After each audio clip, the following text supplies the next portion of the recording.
নমস্কার। প্রতিদিনের মতন আজকেও বেরিয়ে পড়লাম মর্নিং ওয়ার্কে। তা মর্নিং ওয়ার্কে বেরিয়ে শরীরটাকে সুস্থ, সতেজ এবং রোগমুক্ত রাখতে যে যে জিনিসগুলো করণীয় সেগুলো নিয়ে একটু আলোচনা করছি বা দেখাচ্ছি।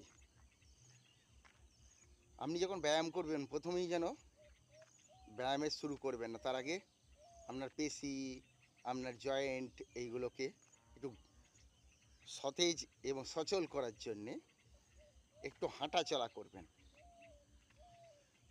1 কিলোমিটার হেঁটে এলেন, একটু জগিং করলেন আস্তে আস্তে। তারপরে যেটা করবেন, আমি একটা রোগ নিয়ে বলছি, ভুঁড়ির সমস্যা। প্রত্যেক মানুষের একটা ভুঁড়ির সমস্যা। ভুঁড়ি হচ্ছে রোগের ঝুড়ি। এই ভুঁড়ির সমস্যা থেকে মুক্তি পেতে গেলে যতই আপনি ওষুধ খান, আপনাকে কিন্তু এক্সারসাইজের উপর নির্ভর করতেই হবে। ব্যাস বেশি না বকে আপনাকে দেখাচ্ছি।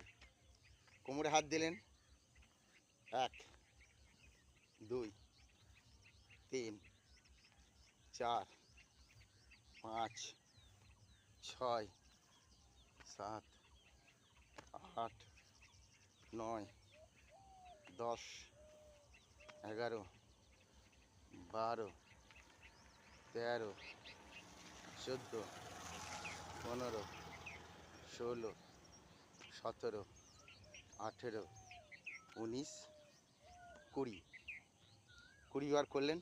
যখনই আপনি এক্সারসাইজগুলো করবেন তারপরে একটুখানি যেন হাত পাগুলো নাড়িয়ে নেবেন, তাহলে পরবর্তীতে আপনার কোনো অসুবিধা হবে না। এবার ঘাড়ে হাত দিলেন আগের মতনই, কিন্তু এইবার বাঁ হাঁটুর সঙ্গে ডান হাতের কুনোই যোগ করবেন।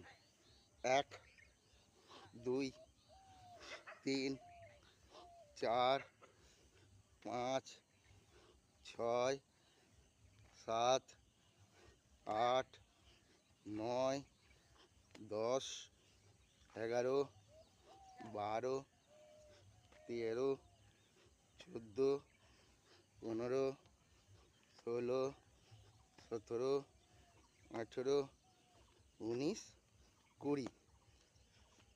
এই 20 বার করে করবেন।